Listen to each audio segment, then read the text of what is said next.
Hi, this is Andy, KE4GKP, and welcome back to the Ham Whisperer and the Technician Operator Element 2 exam preparation, lesson 9, which covers the T2C questions in public service. In this lesson, we'll be going over the questions covering emergency and non-emergency operations and message traffic handling. All right, let's get started. All right, so the first question is a pretty easy one. When do the FCC rules not apply to the operation of an amateur station? The answer is never. FCC rules always apply. So never ever do the FCC rules not apply to the operation of an amateur station. What is one way to recharge a 12-volt lead-acid station battery if the commercial power is out? All right, so a 12-volt lead-acid station battery is kind of the same as what you would find in a car. So the answer is to connect the battery in parallel with a vehicle's battery and run the engine. But always be careful when you are recharging a battery in general, because if you do it wrong, it could explode. So one way to recharge a 12-volt lead-acid station battery if the commercial power is out is to connect the battery in parallel with a vehicle's battery and run the engine. What should be done to ensure that voice message traffic containing proper names and unusual words are copied correctly by the receiving station? The answer is such words and terms should be spelled out using a standard phonetic alphabet. Be careful with this question because some of the other possible answers may make sense. However, the correct one in this case is phonetic alphabet.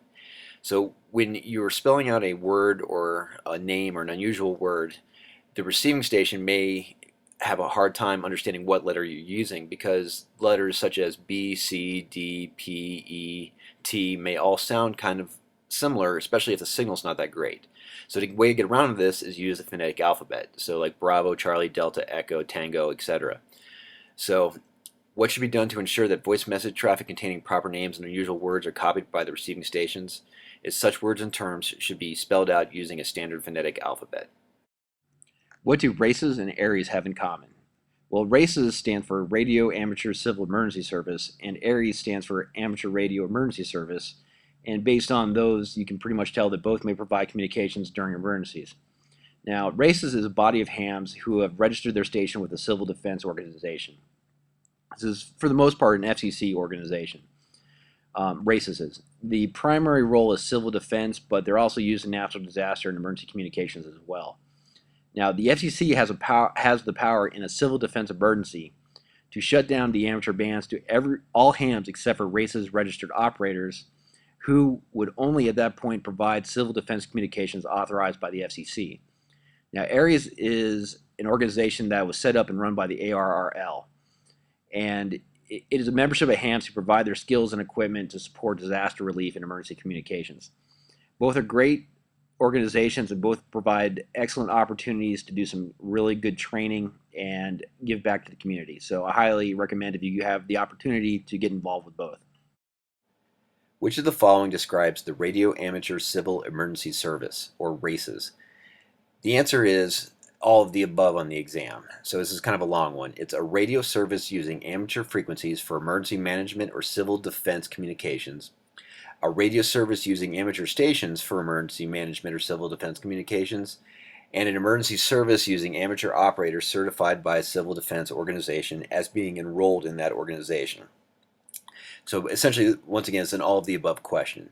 So to break it down a little bit more simply, the RACES is a service used to basically provide emergency management and civil defense communications. And there's three basic characteristics. It uses amateur frequencies, it uses amateur stations and equipment, and the amateurs who operate those stations and equipment are registered by a local civil defense organization. Which of the following is common practice during net operations to get the immediate attention of the net control station when reporting an emergency?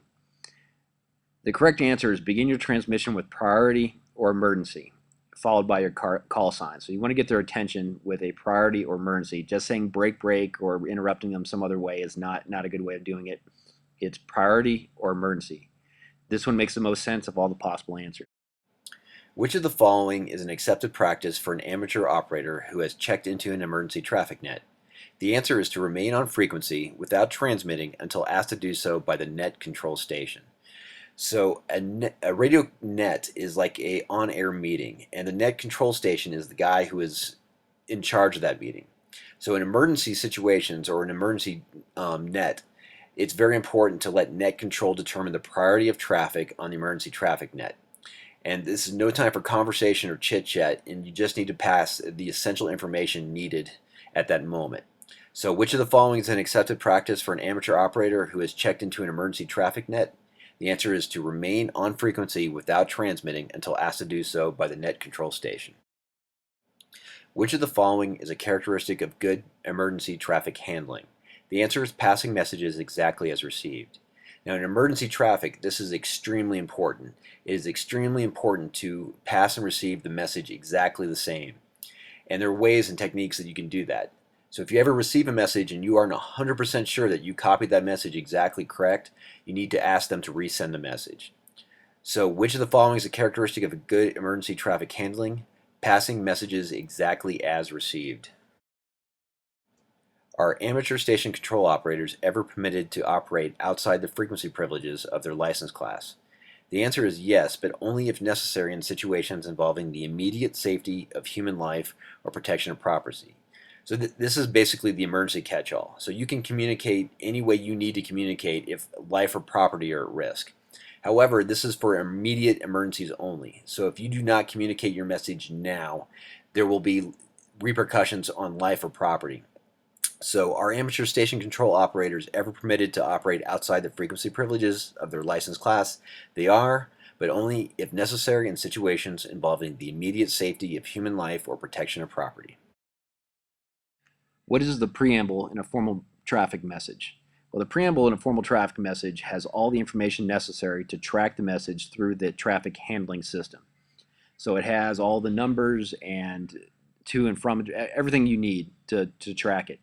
Now, it contains more than just a single piece of information. It contains a body of information that allows you to track the message. Just remember that. What is meant by the term check in reference to a formal traffic message? Well, the check is the number of words or word equivalents in the body of the message. And if you remember what the most important job of an amateur is in handling message traffic is to pass the message exactly. And one way is to do that is to count the number of words or word equivalents in the message, and that is the check. What is the Amateur Radio Emergency Service, or ARES? They are licensed amateurs who have voluntarily registered their qualifications and equipment for communications duty in the public service. So essentially, it's a registry of licensed amateurs who are basically volunteering themselves and their equipment for public service, especially in an emergency. To help get this answer right on the exam, they are not members of the military, and it's not a training program. So what is ARES? They're licensed amateurs who have voluntarily registered themselves and their equipment for public service. All right, we're done with the review, and now it's time for the T2C quiz. So take out a pencil and paper and number 1 through 12. I'm going to go through the questions relatively quickly, so if you need more time, just pause the video and take all the time you need. And when you're done with the quiz, you can go to hamwhisperer.com, check under the exam answers page under the T2C link, and you can get the answers to this quiz. With all that, let's get started with the quiz. Question 1. When do the FCC rules not apply to the operation of an amateur station? A. When operating a racist station. B. When operating under special FEMA rules. C. When operating under special ARES rules. Or D. Never. FCC rules always apply. Question 2. What is one way to recharge a 12-volt lead-acid station battery if the commercial power is out? A. Cool the battery in ice for several hours. B. Add acid to the battery. C. Connect the battery in parallel with a vehicle's battery and run the engine.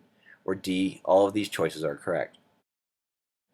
Question 3. What should be done to ensure that voice message traffic containing proper names and unusual words are copied correctly by the receiving station?